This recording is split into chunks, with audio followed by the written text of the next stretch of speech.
మీరు వీరు మారారా? క్షేత్రస్థాయిలో ఇంకా వైసీపీ పోలీసులే సొంత మనుషులను తెచ్చుకున్న నాటి ఎమ్మెల్యేలు మంత్రులు బాధితులపైనే ఎదురు కేసులతో హల్చల్. ఐదేళ్లు టీడీపీ శ్రేణులకు ఉక్కపోతా.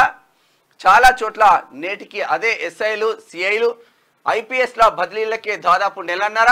మరి కింది స్థాయి అధికారుల మాట ఏమిటి? పెరుగుతున్న పైరవీలు బేరాసారాలు ప్రభుత్వం త్వరగా స్పందించాలనే అభిప్రాయం. నేడు శాంతి భద్రతలపై శ్వేతపత్రం విడుదల చేస్తా ఉన్నారా? జగన్ హయాంలో ఐపీఎస్ల నుంచి సిఐలు ఎస్ఐల దాకా అత్యధికులు అమలు చేసింది వైసీపీ చట్టమే. స్థానిక ఎమ్మెల్యే జిల్లా మంత్రి చెప్పిందే వాళ్ళకు వేదం. ఇప్పుడు సర్కార్ మారింది. జిల్లా స్థాయిలో ఐపీఎస్ల బదిలీలు దాదాపు ముగిశాయి. కానీ క్షేత్రస్థాయిలో పరిస్థితి ఏంటి? వైసీపీ పోలీసు అధికారుల నుంచి విముక్తి ఎప్పుడు?